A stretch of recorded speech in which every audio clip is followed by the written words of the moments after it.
All right, that's enough. Very official. Welcome back to the Catholic Coaching Podcast. Welcome. My name is Matt. And I'm Erin. That's Erin. She's my bride. We've been doing this for a little bit now. Continuing on from our discussion on the devil made me do it, or did he? Yes. Right? So this is, I think we can call this one, the devil still didn't make you do it. Yes. Right? Well, I mean, in some cases, there's an influence Here of the come devil. the nuances, yes. There's an influence, certainly. But I like the phrase that Father Ripperger uses where he calls it little devil, big problem. Yeah. And this is the case where, because our minds are such a mess, all he has to do is go, pink. It's kind of like a little, hey, yeah, just like a little nudge, and you're like, spinning out of control. Everything's falling apart. You're like, and spiritual warfare. And then it's just like, oh, it's all spiritual warfare. And it's like, Yes. Right? The devil loves getting credit for things that are not his. Well, I mean, even because our brains are a mess, he can just knock us over. So what we're going to be talking to you about today is, well, it's kind of a follow-up of our last one, obviously. But really how we have the power to consent to or not consent to these things that are being introduced to us by the enemy. And there's a lot more power in our hands, and then we can actually give to God and ask for his grace in those scenarios than we think.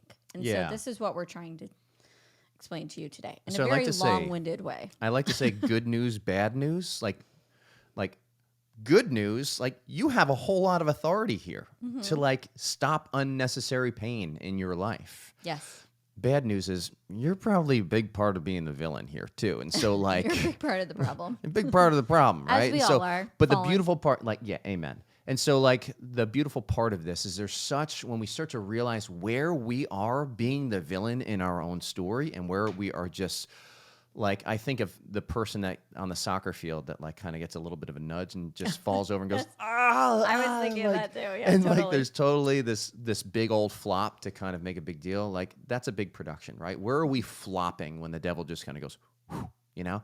And the beautiful part about that is when we can start to be aware of those things, we can choose not to flop. We can choose not to just go along with the nudge and indulge in the direction that spiritual warfare starts to incline us.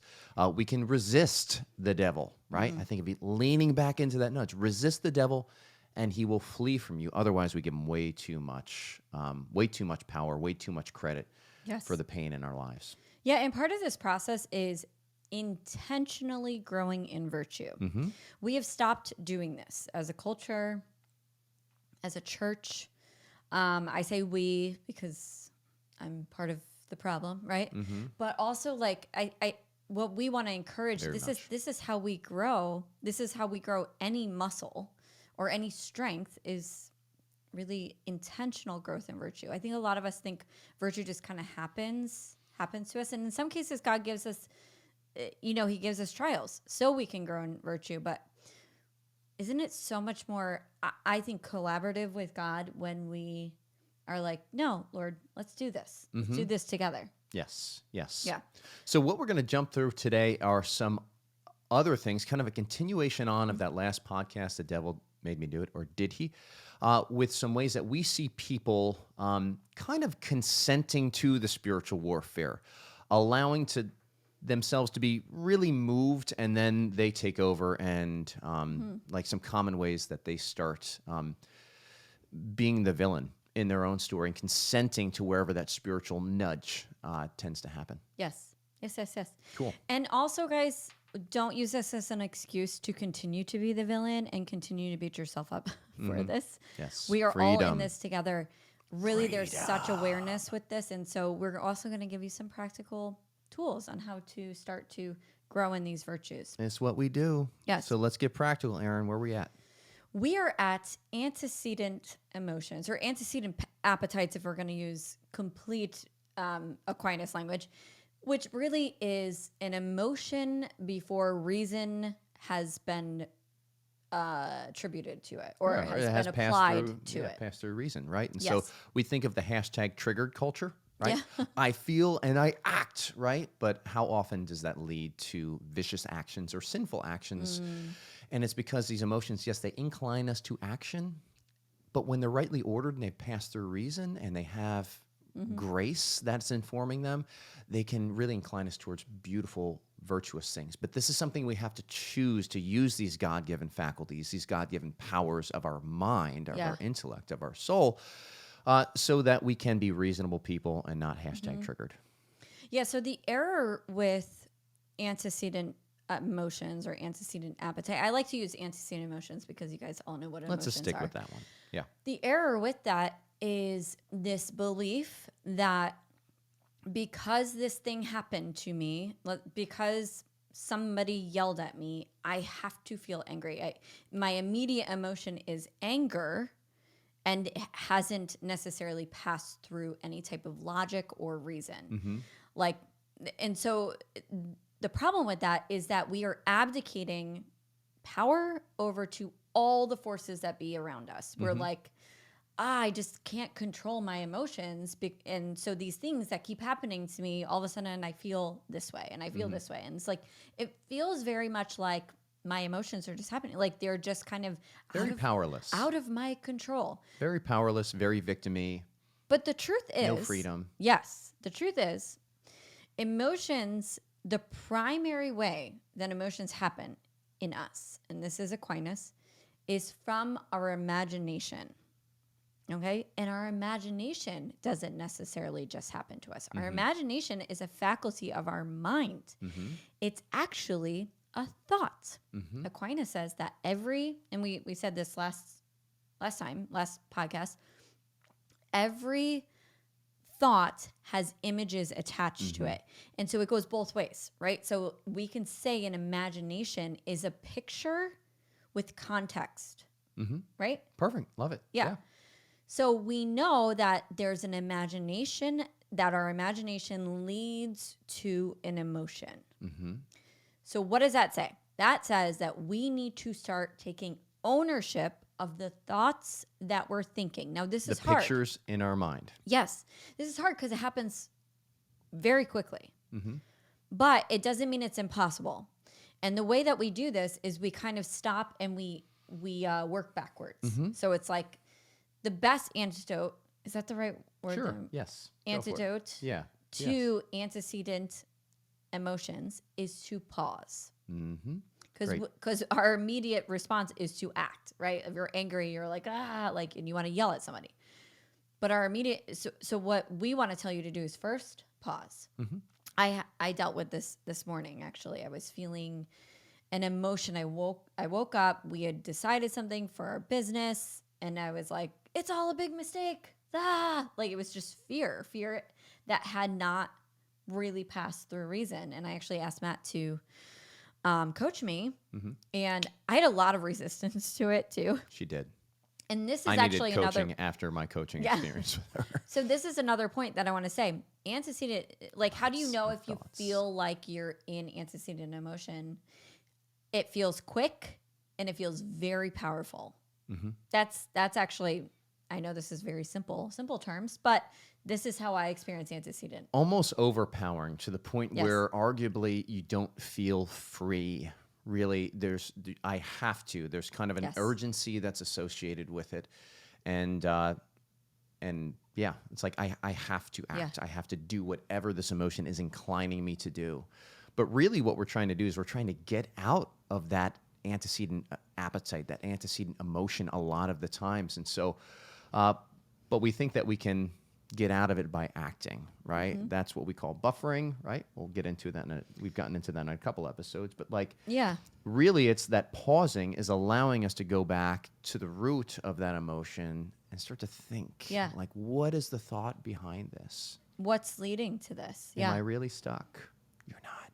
Yeah, and another point I want to make here too, and I think this is really powerful for you guys to know. There's a lot of people out there, and the world thinks this, generally speaking. This is such an overgeneralization, but Let's do it. I think you see this on the media, you see this on the news, you see this everywhere, where people are like, I just felt this so strongly, therefore it's fact.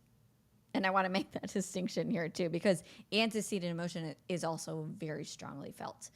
And that's very much not fact. In fact, it has not even passed through reason or any type of logic at this point. Yeah. If So you have how would we even know that? if you have I think it's a universal, we can make this. If you have an emotion that's inclining you towards something that is sinful or vicious or lacking in charity, there's a lie that's woven in behind that emotion at some point. Amen. There's something that needs to be fixed. And so we need to go back and cleanse the inside of the cup. I'm curious, Aaron. All right, so we're talking about spiritual warfare, and you said that there is a little bit of play here. How does this spiritual warfare perhaps interact with this power of the imagination to incline us towards these antecedent emotions? Yeah, I think that's a good example. That's a good question, because I think I saw it more in my own experience this morning. It was antecedent, and then it moved into an indulgent emotion. So it actually happened very quickly, which indulgent emotions we're going to be talking about next. Confusion. She said, I don't know, so many times. And I was just like, I I did. wish I was recording this so we can show all the people that you always Need a mindset like coach. that you always lambast for saying I don't know. But Yes. continue. Yeah, and that everybody needs a mindset coach. But I think for me, it was, what was the question again? You asked about. Wait, where does the spiritual warfare show up in influencing our imagination, so that the imagination, you said, is what generates these Yes. antecedent emotions? Like how does the spiritual warfare, like how did the demonic actually have an influence on our imagination? Yeah, it does. And so the imagination is built up of images, obviously. And so it can go into, and we talked about this last time, but it can go into the memory and take bits and pieces of pictures from our memory and what we're seeing out, in the open, what we're taking in through our common sense power, and kind of create these different images. And so in this case, it was creating an image for me that led to fear, that led to being like, like people aren't going, this was because it was a business thing, people aren't going to buy this product. And so there was just this fear, or they're not ready for it. So the image that was in your mind that was inclining you towards this fear, arguably, it was lacking even some memory. So when I was that would give it a little bit of a broader context, grounding it in truth a little bit. And so when we started to jumpstart reason in our coaching session this morning, I started to ask you to recall times where we did something similar and it actually resulted well. Yeah. Because that's all evidence that she was ignoring in that moment. Yeah, I And we tend literally to had do no this. evidence to support this fear. Yeah, it was like zero. very unfounded, but she felt very strongly.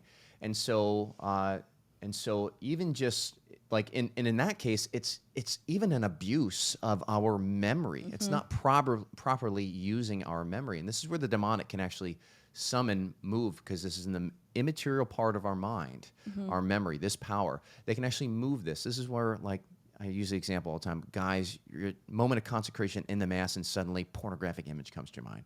You didn't seek out to will that, but this is that we can Yes. actually say this is a demonic attack. In those moments, you pray and it goes away, and that's also a way of kind of diagnosing where this is coming from.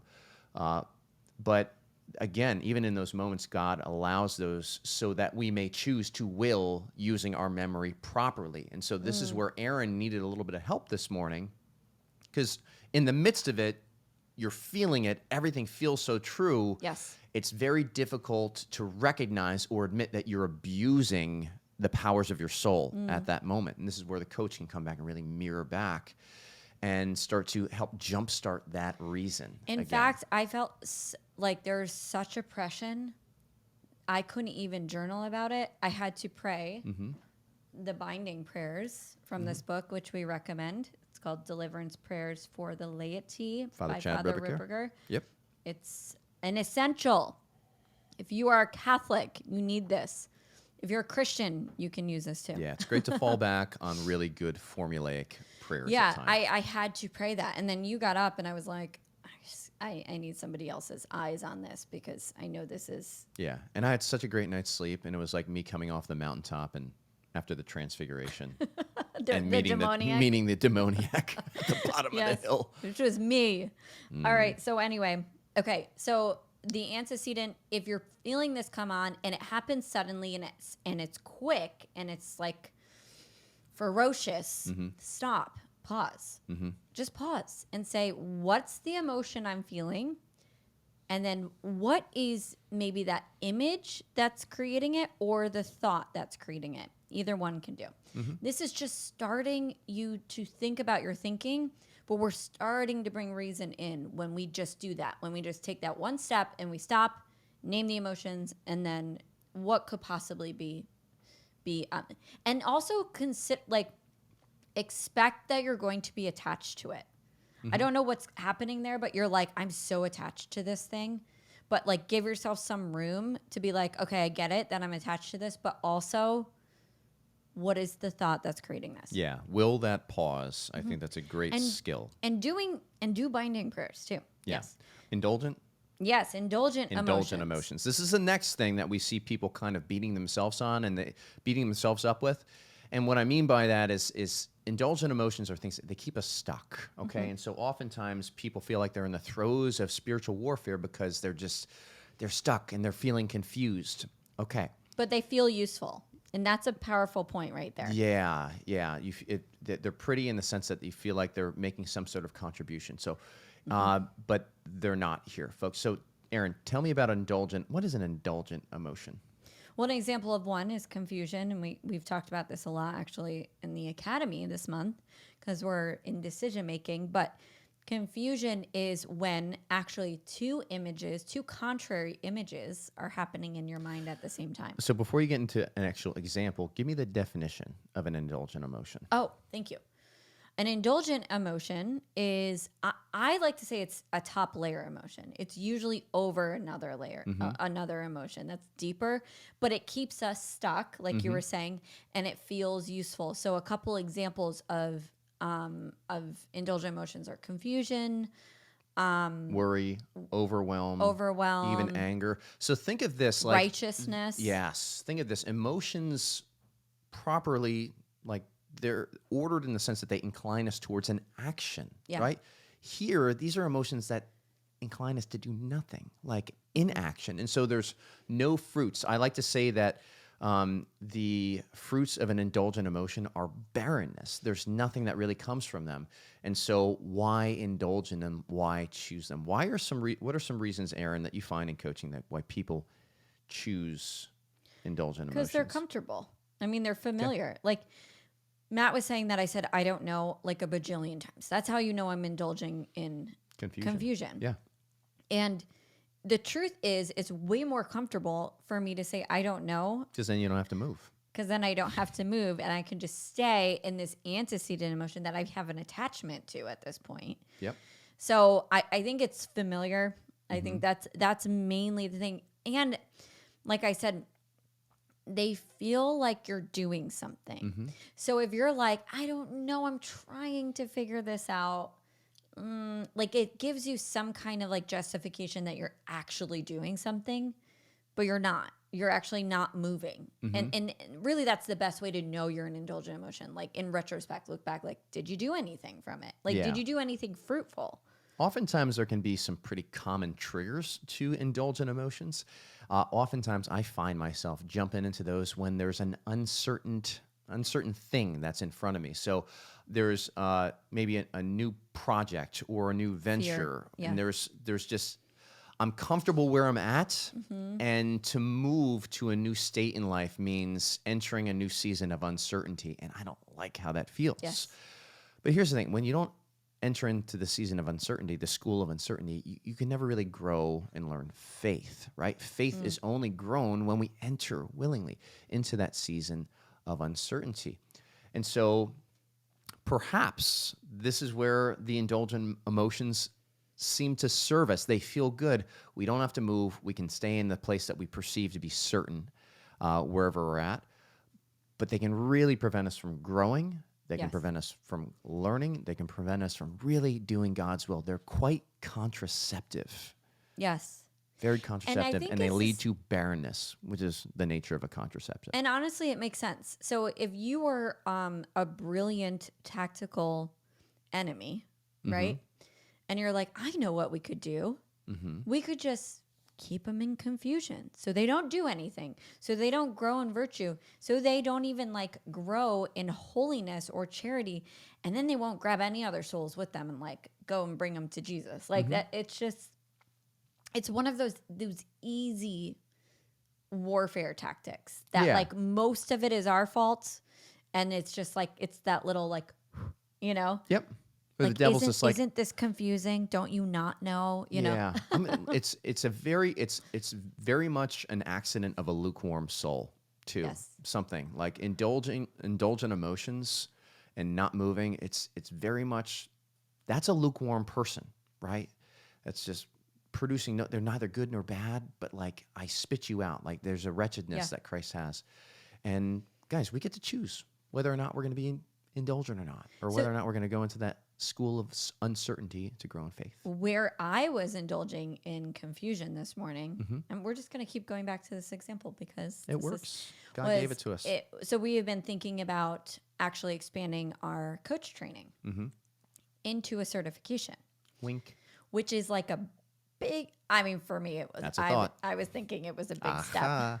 See, I caught it, but I had these two contrary images in my mind. I had our purgative way right now, which I think is great. It's good.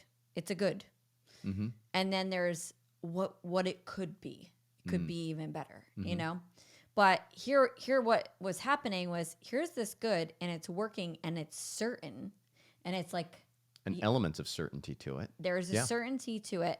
And then here is something that is uncertain. I know it would be better. I know it would be awesome, actually, but there's an uncertainty. Or like, would it sell? Would anybody buy it? Mm-hmm. You know, and so this is what was going on in my head. I was kept going back and forth. And then I started going into solution thinking, where it's like, I know we just do this and we do it slow and, you know, all these things. Mm-hmm. But that's where the confusion was. Mm-hmm. And that's what the enemy was using. It was kind of using these two goods, presenting both of them. It's like, don't you not know? Like, but it was really that fear behind it that was driving everything. Like this fear of being like, will this work? Right. So how would you coach somebody that is indulging in, that is like suffering from indulgent emotions or choosing indulgent emotions? I always say take action. Like that is actually the easiest way to get out of an indulgent emotion. Even if it's a little action, just get moving. Mm-hmm. You know, because that's the thing that the enemy wants you to do is stay stuck. He wants you to not do anything. Mm-hmm. And then that discernment process comes out as you're taking action. Yep. Yep. So again, What about like you? I think that's a good way. And I mean, it may sound like you're coaching in the A line, but like it's also okay. What are the thoughts that are going to incline you to actually taking action? Yeah. So like that's where the mindset element comes into it. But what I like to do is really show people the fruits. Love showing the people the fruits. By the fruits you will know them, because there's a thought that this is serving them in some capacity. Unconscious. Let's bring that into the conscious mind and really prosecute it, because indulgent emotions are so opposite of human thriving. Mm-hmm. They're fruitless. We are made to be people of abundance, right? And they're so contraceptive to God's grace. And so by just showing people how ugly these things are and how terrible they are, they become less appealing options. Yeah. And I would say if I had somebody sitting in my chair who was struggling with confusion, Mm-hmm. I like these two questions to ask. Okay, so they have like two decisions that they want to make. And I would say, so what? The worst thing that could possibly happen is you feel a feeling of regret that you've created with your own mind. She's used that one on me before. And it's helped you. It was good. It was very helpful when you did it. Yeah. Yeah. I've used it in coaching sessions since then. Yeah. That's how we grow as coaches. We Pay get it forward. coached and then but then the second thing I would like to ask is what's the alternative? Mm-hmm. You staying in confusion and doing nothing? Mm-hmm. Or picking one of these things and then moving forward? Like, what Yeah. is the alternative? the alternative is you just stay in confusion. Yeah. Do Like, nothing. and that's not even the worst of it. It's like the alternative is you staying lukewarm and you not living out God's plan for your life because you're choosing to bury your talents in the sand, because that seems like the more certain thing to do. But like, person that's stuck in indulgent emotions perhaps needs or would benefit from sitting with that scripture and really meditating upon the words that the master says to that Oh, servant. you wicked and lazy You servant. wicked, lazy servant. No, thank And you. then he like casts him out into the darkness where there's wailing and gnashing of teeth. I always think, they're just yeah, I know. We don't really, yeah. Gnashing is bad. But, so Aaron, beautiful. Yeah. Next thing, Next thing is snap judgments. snap judgments. These happen in the cogitative power. What is the cogitative power again? It's where we make associations, where we kind of like, associations are just groupings. It's like, this is good. Like my dog has this ability. Mm-hmm. She'll smell bacon. She smells it through her common sense power. And she's like, runs to the kitchen and she's like, bacon is good. Bacon tastes good. This is where we make I do it too. these associations, quick associations. Kids do this. Like, I love seeing Avila because she's at this point of really making associations, like, and they're strong. And that's just how our brain works. But this is also the same place where we have snap judgments. And it's like, oh, I had a couple run-ins with this person in the past from my memory. I remember that.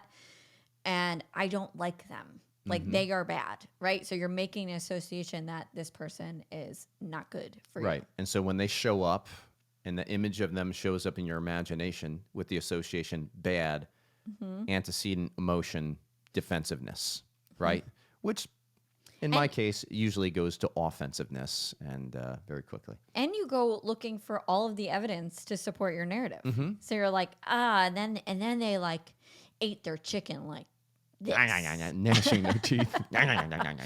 So there's like all these reasons why to support your narrative to continue. And you see this like in married couples a lot, actually. Yeah. Because they have a lot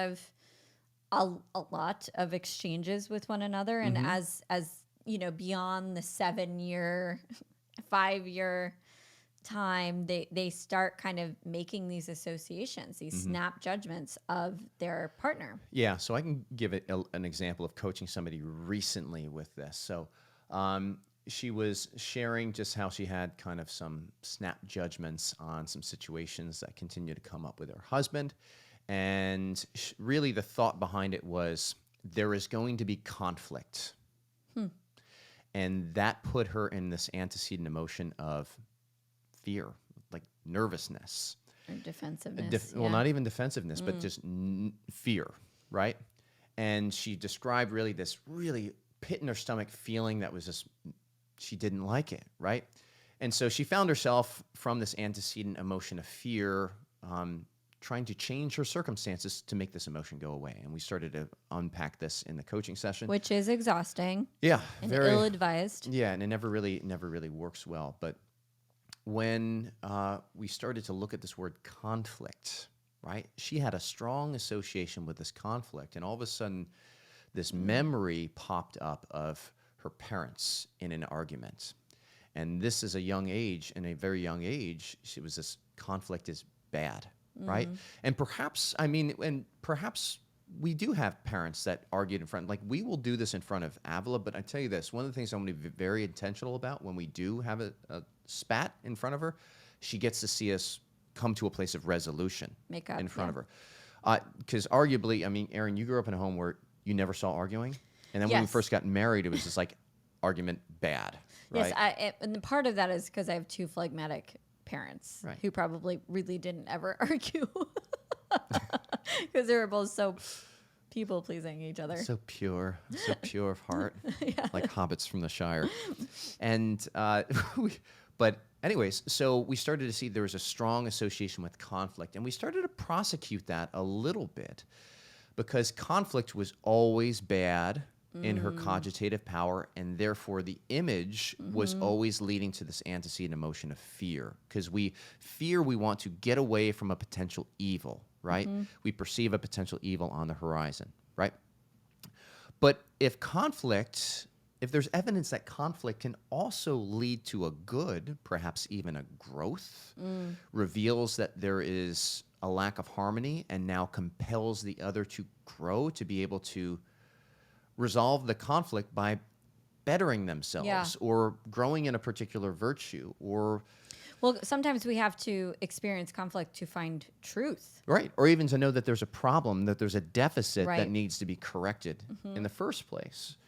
And so when you start to approach conflict as something that is like, okay, there's a resolution that can be solved with this, which we started to introduce some of those thoughts, it starts to weaken that power of association. So what we're doing is we're using reason now to come and pass that thought through reason, so that it comes down and it starts to update that image, and it starts to restore, in truth, that cogitative power, to where we can't just have this universal principle in our cogitative power that conflict is always bad, because there's evidence to the contrary. Yes. But if we don't reset that, or if we don't look to the evidence in our memory where there was conflict that ended in a place of resolution and everybody was actually the better for it, we're going to feel like we're stuck with this emotion of fear every time there's a perceived conflict. Yeah. So a great question that you can ask yourself to all of your snap judgments. And guys, all of these actually take a lot of humility, like to go there, because a lot of times, once again, we can be very attached to our snap judgments. They're like, no, I am right. But you have to see the fruits of where it's bringing you. And in this case, I mean, in this particular case, it was probably not bringing her to a great place since she was getting coached on it.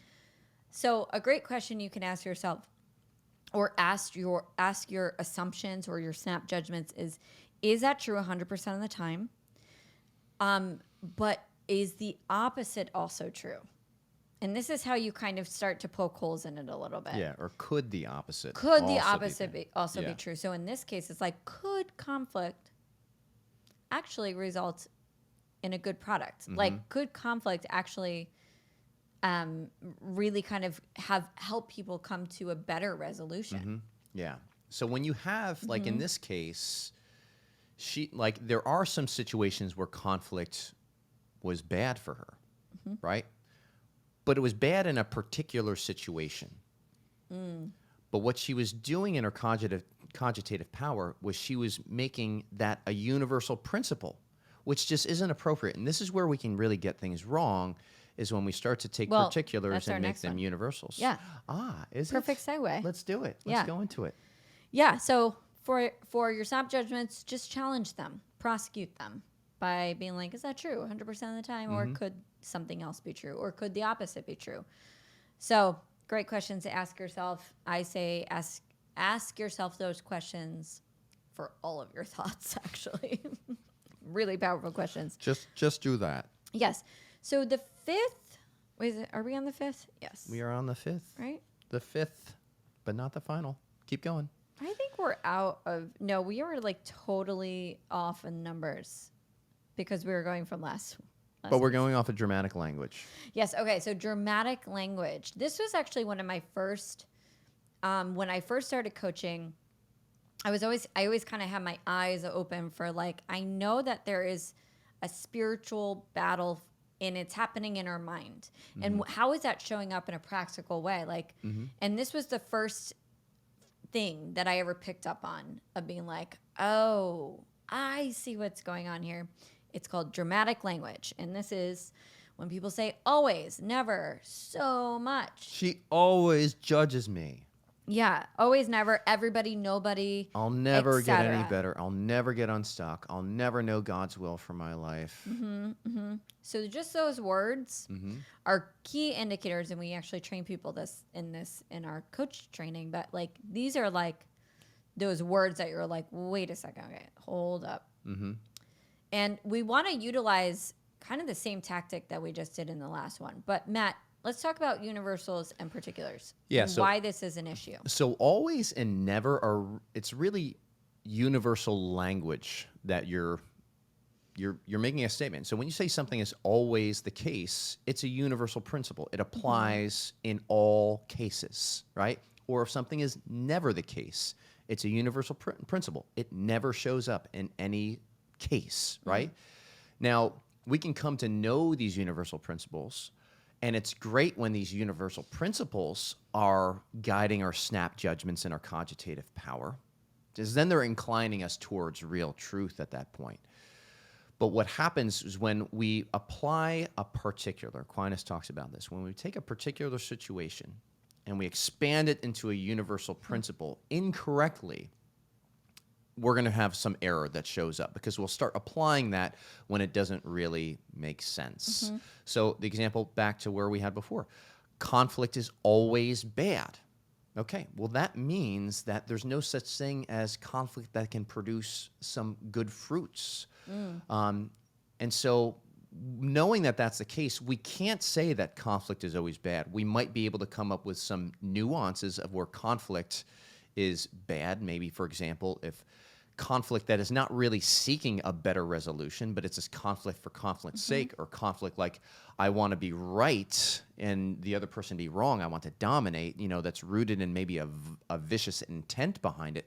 That may be bad conflict, but we can't say conflict across the board is bad. And if we do it, we're going to miss out on when there may be some good fruits that could come from conflict. And I see the same tactic being utilized as the last one that we talked about, which we were talking about snap judgments. But guys, we're always operating out of judgments.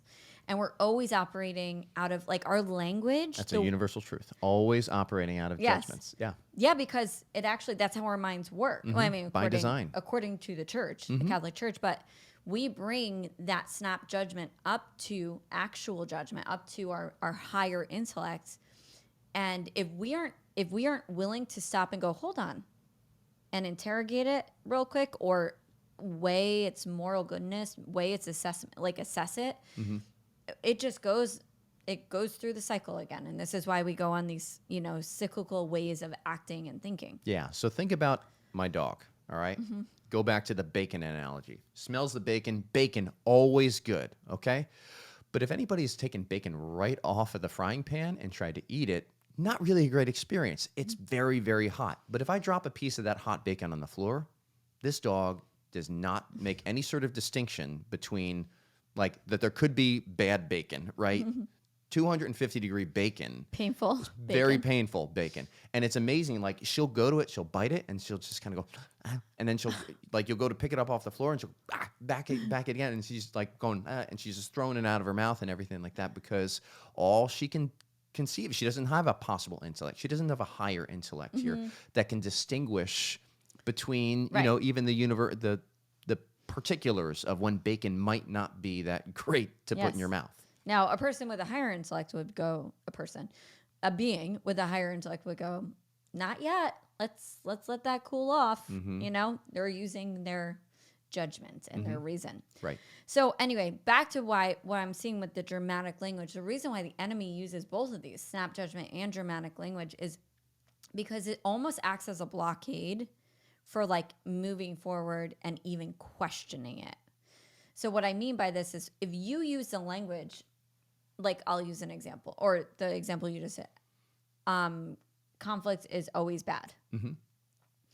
Now she will never challenge that because of that word always. She'll never just go, oh, but what if I could be wrong about that? Her tendency to actually challenge that will be very lessened. Now, if we were to coach her and say, what if sometimes it's not always bad? Or what if sometimes, maybe it's just sometimes bad? Now her brain is going on a mission to find, maybe there are some times when it's not bad. Yeah, can we go find that evidence? Yeah, you can see kind of an enlightening of the intellect. Remember, original sin darkens our intellect, but now we start to see an enlightening of the intellect, an expansion to really use it, right? Versus something that we just kind of shut it off and it just sits in the dark and we just act like animals. Yeah. Because of the language that we're using. And language has power. It has power. And the enemy knows this. And so he knows that if you can just continue to say dramatic language and believe those snap judgments and those associations that you made with that dramatic language, he doesn't have to do a thing. Yeah, and we see this in the news. Goodness gracious! I mean, just even when somebody's asked a really good question, but when they engage their brain, they'll know they'll have to say something that's contrary to the party line, right? What do? It's usually they respond with very inflammatory rhetoric, right? They use Or lots of ambiguous words, and or they vague just things. really come back to some sort of emotional response to it. This is not reasonable when we do this. This is very animalistic. It actually continues to darken our intellect, and we get dumber. I think Billy Madison, everyone in this room now is now dumber having listened to it. I award you no points, and may God have mercy on your soul. Yes. So another thing you can do is do the same thing like that we did the last one. Just like, is that true 100% of the time? Or could the opposite be true? Or could something else be true? But also just a very practical tip. If you notice that you're saying that you're using, oh, too much and not enough, or always, never, everyone, so much, like this language, just stop using it. Like, just check yourself and go, hold on, is everyone really mad at me, or is it just 3 people, right? Like, Yeah. and so get the facts about it. Or are they always like the example I wrote in our notes is like this, like she's always talking about people. It's like, well, maybe she's talking about people a lot, but is she always talking about people? When she's sleeping, is she talking about people? When she's brushing her teeth, is she talking about like? Equally true is you're always listening to her talk Yeah. about other people. Okay, so Yes. take that one to confession. Yeah, there you go. The power. The next thing that we've got in the final piece is the definitions of words, right? Using words With their correct with meaning. their correct meaning to them. Well, and I love this because The anti-word. God is the Word made flesh, Jesus. And the enemy loves to change definitions of words. And we have Yeah. a whole podcast on this. Enemy is the anti-word. He is the anti-word. Denies the word come in Antichrist. the flesh, the sign of the Antichrist. Yeah. So everybody out there who's changing definitions of words, stop that. You got a demon. Y'all got demons in you. No. You might be doing it like, I don't know. You're operating from a darkened intellect. I think Yes. we can say There that you go. is- All right. But Join the club. so one of my favorite things to do when I'm coaching somebody and I notice that there's a word like Matt, what you did with the when you were coaching, the word conflict, it had a lot of emotional weight to it. It had a heaviness to it, and you picked up on that. And you stopped and you're like, hold on, okay, like tell me what is this all about? Tell me what conflict means to you. Basically, you were like, what is the image that's creating conflict for you? Or I'm going to look up the definition of conflict right yes. So this is what I do. If I pick up on an actual a word that seems heavy to somebody, I will not only look up the definition of it, but I will look up the etymology of it. And the reason why I go to the etymology of it is because I want to know what it meant to mean, right? In the very beginning, the origin of it. And normally you find like Greek, Latin, all those beautiful languages that are in the Bible too. But you can go back and find, okay, what was the original meaning of this word? And it's a profound exercise to do. You are the word nerd. I am the word nerd. Word nerd. Okay, conflict. It actually, the definition is the worst possible thing that could ever happen to a person. Not. Okay, conflict. A serious disagreement or argument, typically a protracted one. What does protracted mean? It kind of continuous, right? Okay. It's extended, right? And another word is be incompatible or at variance, clash. Okay. So a serious disagreement or argument. So it's possible to even say, like, I would want to go back to this person. Is this really a conflict? Is it a serious disagreement or argument that we're entering into, or that's potentially on the horizon? Or just a disagreement. Just a disagreement. Yeah.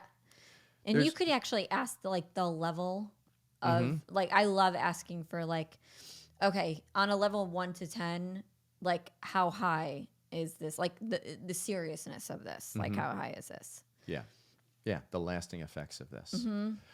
Another word that comes up a lot in coaching is this word failure, and people abuse this word. They do not use it properly. And I loved, Aaron, I remember when you actually pulled the definition for this, and it was pretty life-changing, I would say.